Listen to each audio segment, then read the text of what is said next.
मातोश्री, राणूबाई या बसा.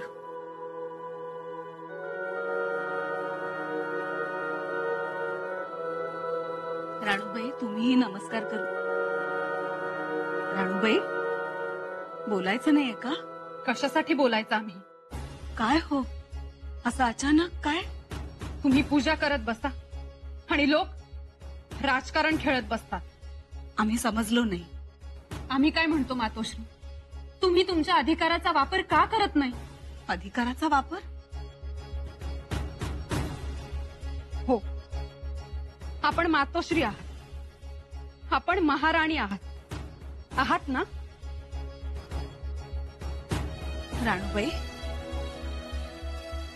मग का तक्रारीचा खलिता महाराजांना पाठवला जातो?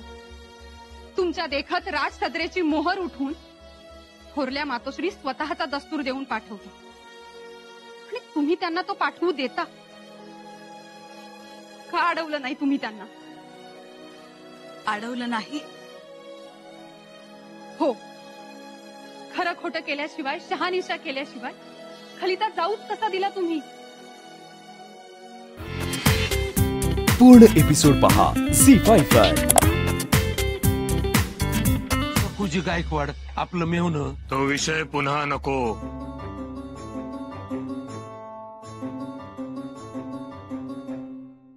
त्यांच्या बाबतचा निर्णय आम्ही घेतलेला आहे आणि आता तो कोणत्याही परिस्थितीत बदलणार नाही. म्या त्यांची रदबदली करायला नाही आलो, पण ते आपल्या जवळचं, आपल्या नात्यातलं एक मातब्बर माणूस, मोठा वतनदार. आंबेराव, स्वराज्यात वतनदार नसतात. वतनदार नाहीत, पण मातब्बर तर आहेत का नाही महाराज? आता तुमच्या या निर्णयामुळं इतर घराण्यातली मातब्बर माणसं अस्वस्थ झाली, त्याचं काय? तसं होत असेल तर होऊ द्या. थोडी जरब बसली तर हरकत काय? यो दिलेर खान तिकडच स्वराज्यात घुसलेला, त्याच्या हाताला अशी माणसं लागली आणि त्यानं त्यांना चिथावलं, वतनदारी देतो म्हणून सांगितलं, तर त्यांच्यावर लक्ष कोण देणार? संपूर्ण स्वराज्याचं रक्षण करता येईल एवढी फौज आपण मागे ठेवून आलो आहोत. उद्या लढाई झाली तर प्रत्येक गड राखता यावा त्यासाठी लागणारा अन्न साठा, दारू गोळा सगळ्याची चोख व्यवस्था ठेवली आहे. पर महाराज, त्या दिलेर खानाकडे चपळ घोडदळ आहे, त्या तोडीचं घोडदळ आपल्याकडे नाही. त्यानं हमला केला तर मग आपण मुकाबला कसा करणार महाराज? आंबेराव, तुमची काळजी आम्हाला समजते, चिंता नका करू. त्याची ही तजवीज केली जाईल. एका बाजूला सकवार मातोश्रींबद्दल हळहळ वाटते आणि दुसऱ्या बाजूला आमच्या आबासाहेबांच्या कर्तव्य कठोरतेचा अभिमानही वाटतो. हो ना, भावाचं दुःख करायचं की पतीचा अभिमान बाळगायचा? काय करावं त्यांनी? आता काय, आला भोग भोगायला तर पाहिजे. खरंय, भोग तर भोगावा लागणारच, पण जवळच्या माणसांनी हिराचे 2 शब्द सांगितले तर तेवढंच त्यांचं मन हलकं होईल. थोरल्याबाई साहेब, तुम्ही येता आमच्या सोबत? तुम्ही जाऊन या, आम्ही नंतर जाऊ.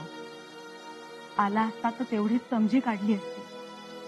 आमच्याच्याने तेवढं जमणं कठीण. अहो, जमेल तेव्हा सत्वारबाईंनाही कल्पना आली असेल.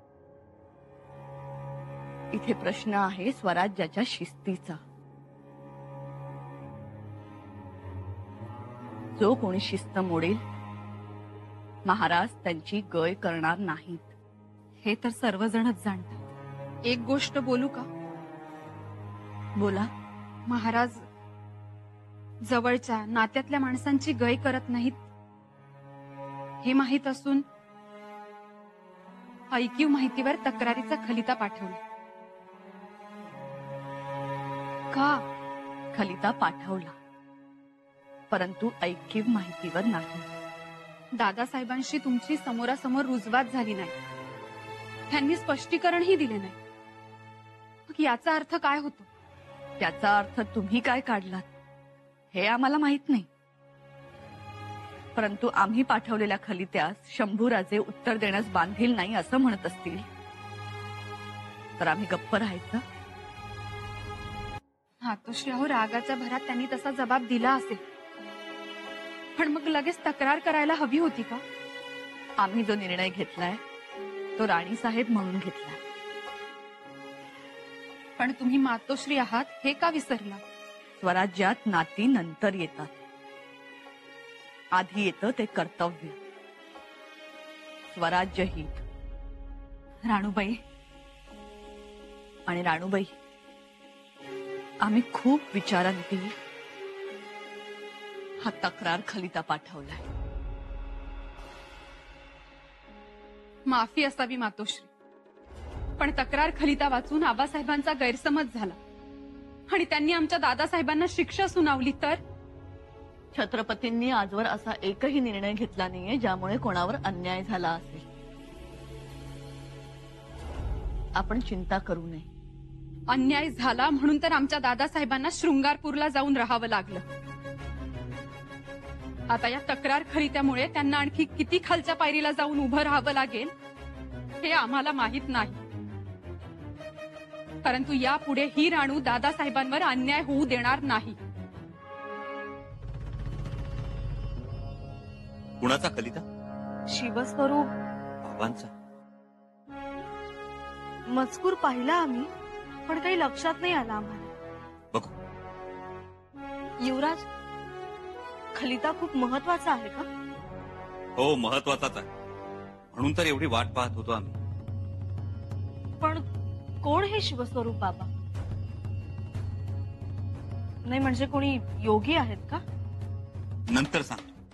आम्ही आलोच, आम्हाला एकांत हवा. युवराज,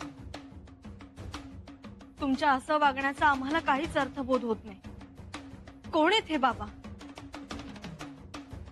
तू तास एवढंच लक्षात ठेवा की ही नव्या पर्वाची नांदी आहे.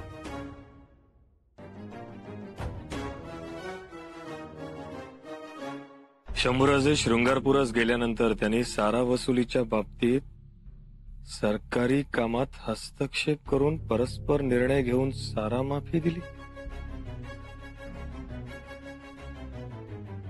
त्याचा परिणाम स्वराज्य खजिन्यावर होतो आहे. दक्षिण मोहिमेबरोबरच आपले अनेक सरदार, अनेक फौजा ज्या आघाड्यांवर आहेत त्यास आम्ही रसद कशी पाठवावी?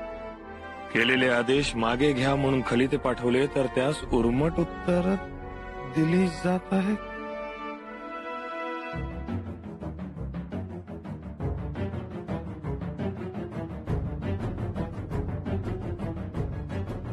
महाराज, क्षमा असावी, पण दिलेर खानाच्या फौजा जेव्हा स्वराज्य सीमेवर आल्या होत्या तेव्हाही शंभूराजांना आम्ही खलिता पाठवला होता, परंतु त्यांनी काही हालचाल केली नाही. त्यांना खलिते पाठवले पण उत्तर आलं नाही.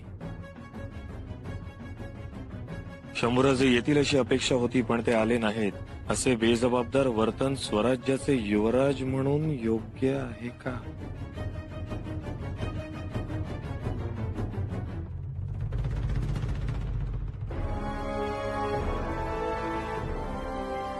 शंभूराजांचं हे असं वागणं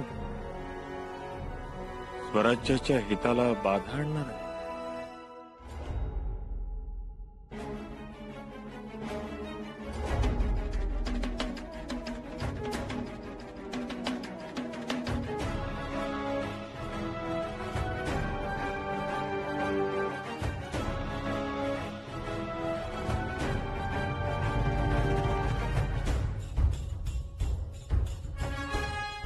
ही मनमानी पुष्कळ झाली.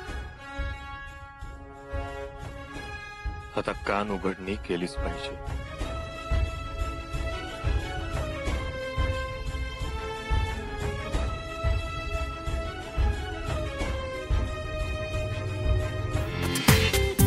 पूर्ण एपिसोड पहा झी5 वर.